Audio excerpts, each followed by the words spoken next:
Hello and welcome. Today we're going to be taking a look at this beautiful medieval town square. Now this is actually surprisingly bigger than what I thought it was. So what we're going to do, as per normal, take a very quick look at the box artwork, instruction booklet. Then we're going to take a look at each individual thing, all the accessories it comes with, of course the minifigures, do a comparison size to a couple of different bits and pieces, and just how much space it takes up on the base plates. So with that being said, let's get to it.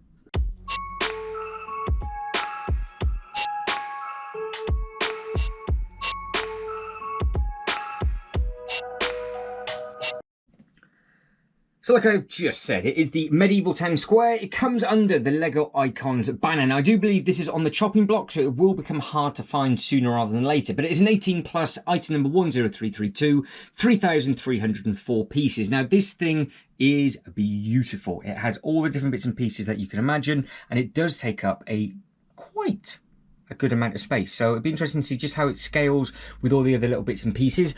With regards to the minifigures and things, we have got a cat with a glass of milk, or a bucket of milk, which I really like putting together. I thought that was good fun. Then you had got the goat, and then obviously you've got the carrot, you've got the squirrel, so lots of different animals. You've got the painter, which has more mess on the floor than I make, and then you've got all of the other minifigures that we will be taking a good look at sooner rather than later. So that is on top of the box. If the box is in the shelf wrong, and you can see what was behind it is already built up and ready to go, but you can see all of the different scenes that are on the back of this box. So with regards to cooking, and you've got the tax collector and all of the other little bits and pieces. And then with regards to the set itself, well, it can be displayed a couple of different ways, which we will be taking a look at. Up at the top, you've got lots of different bits and pieces that we will be taking a look at on the inside. And again, as it comes up, it is modular because the middle comes apart in three, the roofs come off, and it is all good fun. But with regards to the actual height, it is only 10 inches at its tallest, but the actual footprint it takes up did surprise me a little bit.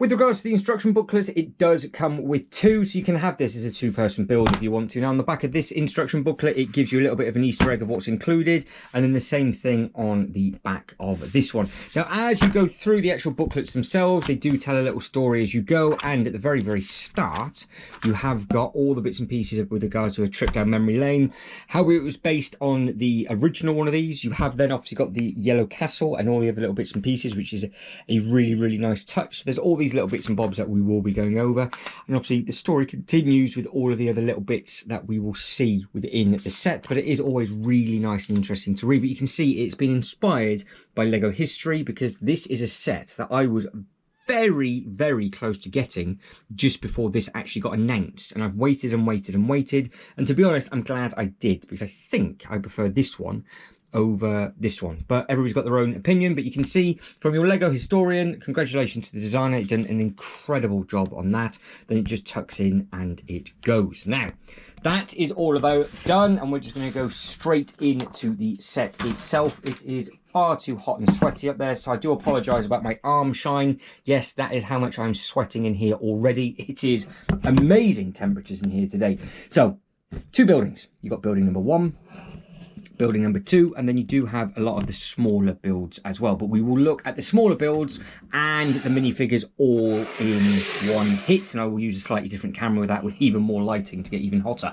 So the first thing you build is this. Now the detailing on this is fantastic. It's the theming straight out of excuse me, the Legoland parks.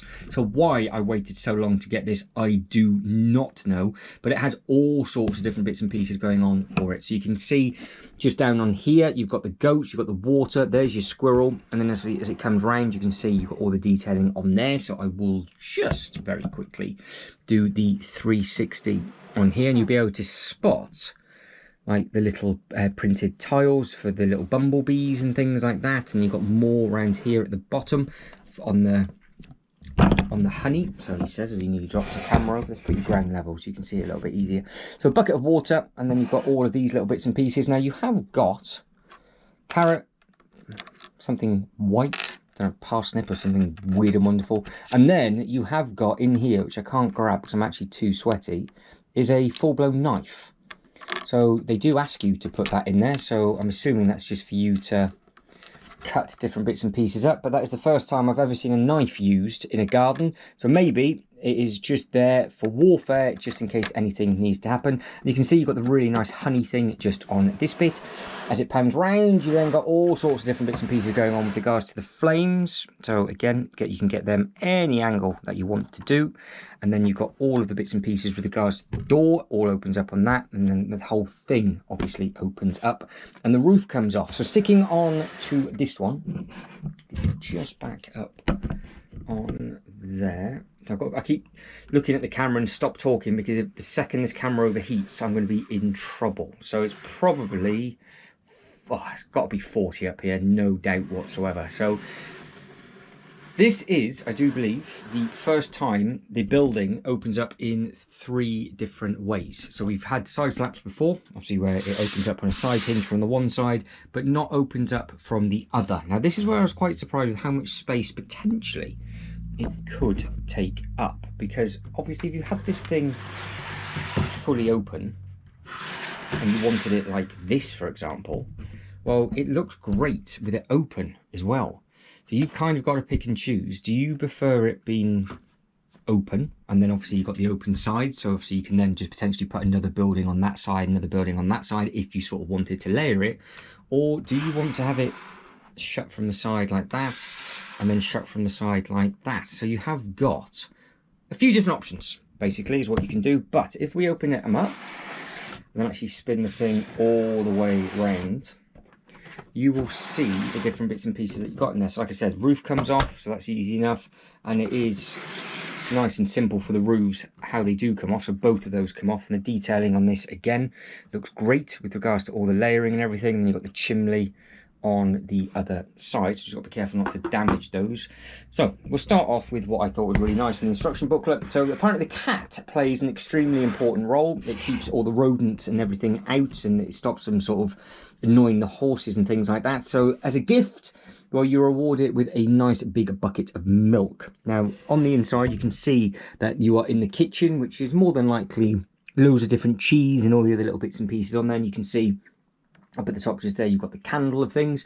Now the nice thing is when it's open, all I've got to do is just spin the camera around on here, and you can see that you've got the room at the bottom and then you've got the room just up at the top. But again, if you spin it around and pan it around to the other side, you then got windows, but you can still get through onto the bottom. So there's my hand, nice and simple. And of course that's what you see from the front. You've got your little trees and you've got the other little bits and pieces on there. Now it's sturdy because like I said, I can move them around easy enough.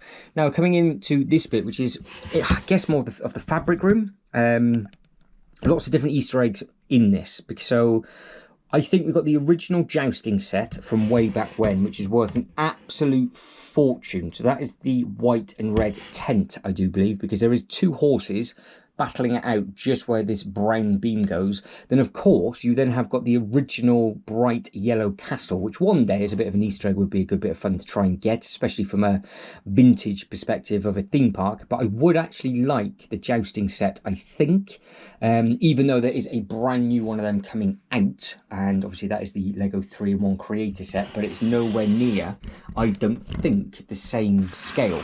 But if you want a new one of those in the box, rather than paying a brand new price of £100 for the 3-in-1, you're looking at nearly £300 for a much older set. So again, all the detailing on there, all of these obviously all individual pieces. You've got the really nice little window. This went together so quickly, and it was a joy to build. So super impressed with this one, and I was also extremely impressed with how quickly the other one went together. But what I want to do very quick is just rest the roof back up on here, and then I think it's that way, and then we will worry about it later. There we go. So that is just placed on for now. Hopefully it doesn't fall off. Moving on to the next piece. Now again, lots and lots of detail going on with this one. So if we back up a little bit, you'll see all of this at the front, really nice to put together. Again, you've got the same builds for the torches that go all the way around, which again would carry on with all of the other bits, because I'm looking at the mountain fortress just behind me, and again they have similar flame lengths and things like that. I do like the fact that you've got a pie just up in the window, just in here, and then you've got the stickers up at the top. Now there are a few stickers to add into this set, and I would have already shown off those stickers when I did it in the overlap on the booklet. If I forgot, I'll just add them in now so you can actually see what it's all about. But they weren't too bad. They add to the set, they don't take it away, because again, you've got some more stickers just on this side, and then it carries on the other side, and again, you've got all the different elements and all the other little bits and pieces of just stuff that is going on. And of course, you've got the two-tone flag, which is obviously representing the faction that it is all from. So you can obviously change the colour of those flags if you want to. And what I also do like is you've got a nice little bird's nest just in here. So just through the trees, if you were to move the trees out, you've got a little bird, but you actually created a bird's nest by using a ginger beard upside down, which I thought was another nice little touch. And of course, this one opens up just like the three-way. We just open it up as a 2, and this has more detail on the inside going on with this one. It's more sort of slightly bigger rooms. Again, roof will come off if you wanted to, so you can just plonk that off. And then you have got the option, if you wanted to rip the next tier off, because you've already seen that on the back of the box. I'm not going to, because I think it's clear enough for you guys and girls to see. So up at the top, you have got possibly maybe the deck collector's bed just up on here, so you can pick and choose what you want to do. But the fact that you do have all the swords, again, more candles, potential cheese, cup, you know, all the other little bits and pieces that are going on just in there. As we come down, you've then got a crab. You've got a massive turkey, you've got a bucket of water, bag, all the pans, and then you've got like the little stove thing that's just going on here to obviously heat the water up, because of course there isn't any power back then, is there? Going down, you've then got the big keg, so you've got a cool little thing. You do get some quite interesting spare elements, in all fairness. You do get some keys and all the other little bits and pieces. Nice little chessboard, and then you've also got the pieces on there for checkers and chess. And then I've added in some extra ones of these. But they gave you all of these colours, so you get 2 yellows, 1 green, for some reason 1 green and 2 of everything else. And I added them all in because they only wanted you to put 3 in. I thought, well, it looks quite. I think it looks a little bit more effective with it all paint absolutely everywhere. A little bit of an Easter egg at the back there with the picture that is spun. There we go. With regards to the knight on the horse, and then we have got the shield just up on here with sort of like the little armory, I guess, just down at the bottom. And then up on here, you've then got another bed with another sword. And again, you've got the letters and everything on there. Now, amazingly, if you look at the sticker sheet, where you saw the numbers, each one of these, the reason why these aren't printed is because each one of these actually has a different thing on the front of the envelope, which I've never seen before. So I was actually very, very impressed with that. So it didn't bother me too much that it was a sticker, to be honest. I did quite like the fact it was there. And again, if you're coming up the main tower and the shaft, you've then got the little bat just up at the top. But no, I think this thing does look absolutely fantastic. I think the detailing on this is great, and of course the second you add the roof back on, well, it's just a really, really nice looking thing. So what I am going to do now is I'm going to grab some base plates, and we're just going to see how much space this takes up. Then we're going to do a size comparison. Then I'm going to grab the other camera, show off the minifigures, then we are done. Right, back to the bird's eye view for you. I've got a couple of base plates from the last review I did, so I'm just going to grab those. You can see all of the different accessories and things that we've still got to go through with regards to using the other camera, because it'll just pick it up a little bit better, because the lighting isn't the greatest. Right, tan base plate to start with. So with regards to how much space this thing takes up, with it being closed, absolutely no problem on the one base plate whatsoever. As you can see, you haven't got a problem with that. And if you did want to open it up but try and keep it on just the one base plate, you can have it just looking like that, and you can obviously pick and choose whatever angle it is that you want to do. So you can, if you wanted to, see it on the inside, see it on the outside, or just have it completely shut. If you were obviously then to have it open, well, it does come all the way out in a straight line. Now you aren't too far off over the base plate. Now I have to think what I'm going to do with mine, because this will be a future problem, but my fortress is open and the Lion Knight's castle is going to be fully open, so I'm not too sure whether to have this one fully open or not. But that is how much space it takes up with regards to the base plate. So we're overhanging by what, 3, 6, 7, 8, so 8 base plates on there. So it's just over, what is it, base plate and a quarter. It's not quite half, I don't think.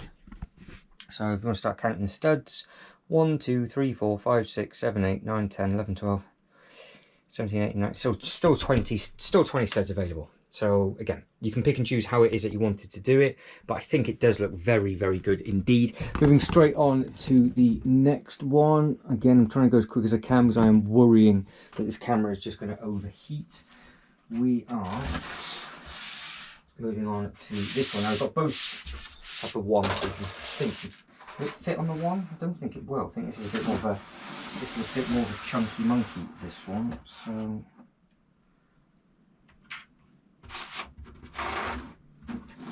oh, that's always going to happen. I've just lost the carrots. That's not ideal. Smooth, not my fault. I think I've just taken I think I've just taken a whole corner off. There it is. I've got it. So don't do what I've just done, because that would just be stupid. But the bit that is actually just broken off is the bit that's actually overhanging that base plate. So we've just got that plate. It's only on by a stud. That's my only pet hate about some of these. You've got one stud, actually in all fairness it is on 3, so that shouldn't have come off. But with regards to the spacing at the front, plenty of it. So we went all the way to the back. You can see where you're at on that one, but of course, without having to put you back up to the top. Second you open up, well, you're just going to get much bigger, aren't you? So you're playing that one over to the one side, that one over to the other. You are going to need 2 base plates without a shadow of a doubt for that. There's no even point grabbing the other one, because you can have 2 of those side by side.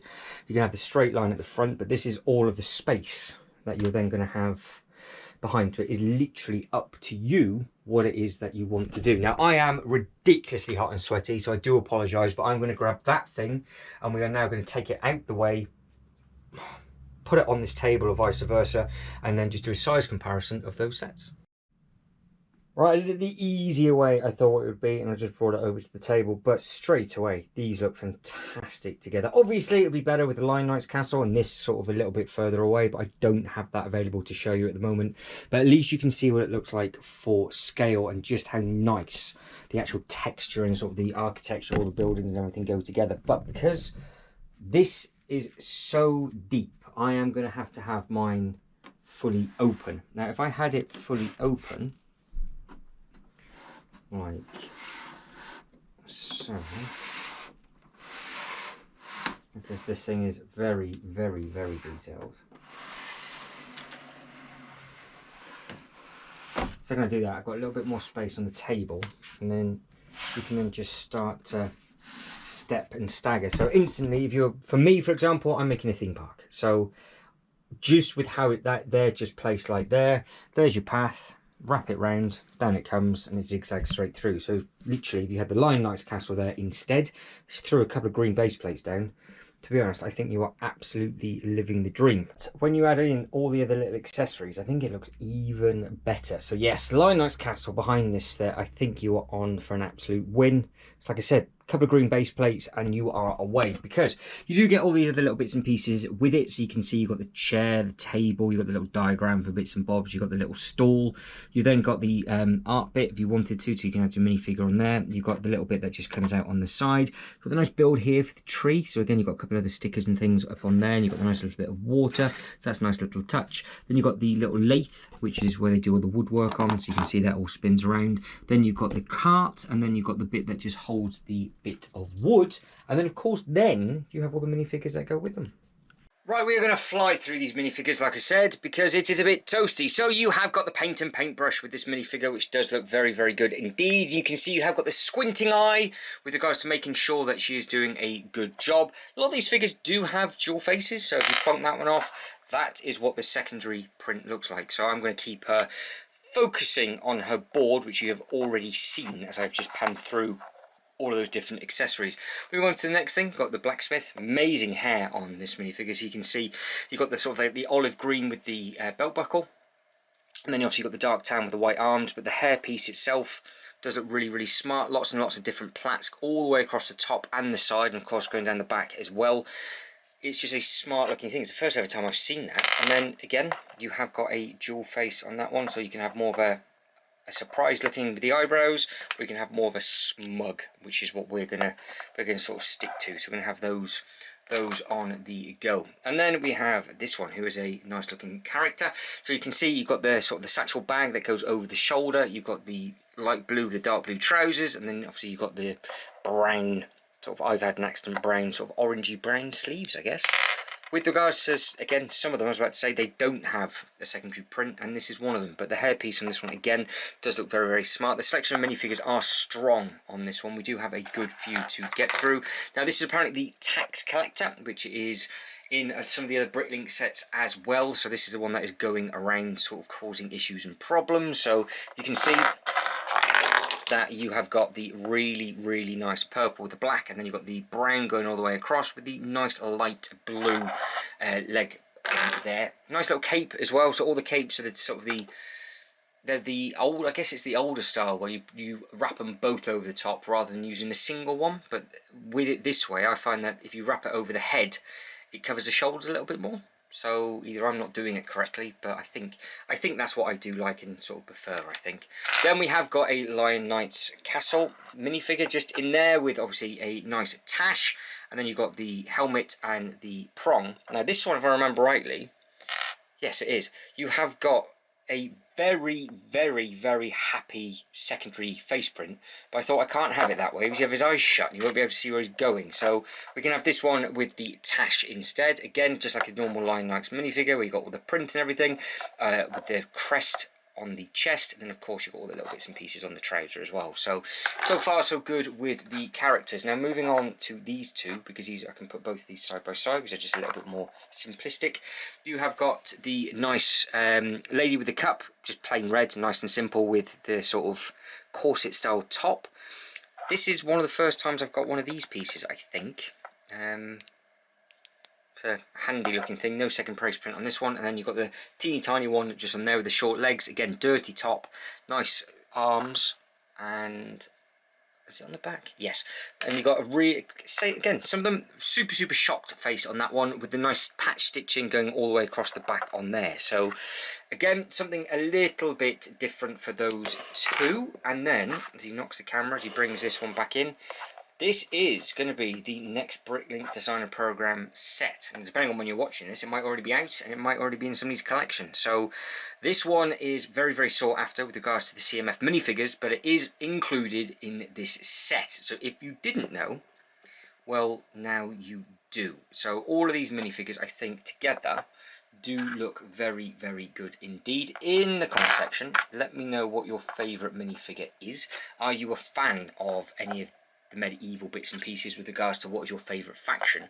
Because of course you can pick and choose what team it is you want to do, and I know I'm being a little bit ambitious trying to put all these minifigures down, and every time I put them down they're falling over, but my fingers are so sweaty I am losing grip on all of them. But that is what they all look like together, and I think they do work and look really, really nice. But I think that is it, and I am done. So that is the tree in front of obviously the big castle, and we've seen what the nut sets and everything look like. All the accessories we've just taken a very, very quick look at. So again, you've got one of these which looked great with regards to the little bits and pieces. And then you've got the little lathe, which is the bit that spins around, so which looks good. I said there was the wood thing, so that is the thing, and then that is the bit of wood that goes through it, so it's for you to chop the wood, and of course you get an absolute massive axe to go with that. Then you have the nice little chair. You've then obviously got the little wagon that we've already seen as well, which again, it's a nice looking thing. And then all the detail is on this thing with regards to just the bits and pieces. And you can see with regards to the height of it, with regards to what the minifigures look like, it's a nice little detailed thing. But that is it, and I am done. Everything is overheating, that's why this video is a little bit of a mismatch, but it is what it is. So if you could like this video and subscribe to the channel, that'd be absolutely fantastic. Let me know in the comments below, are you looking to get this before it fully retires, and what is your favourite minifigure out of all of them? But guys, as always, thank you very much for watching. You lot take care and catch you next one.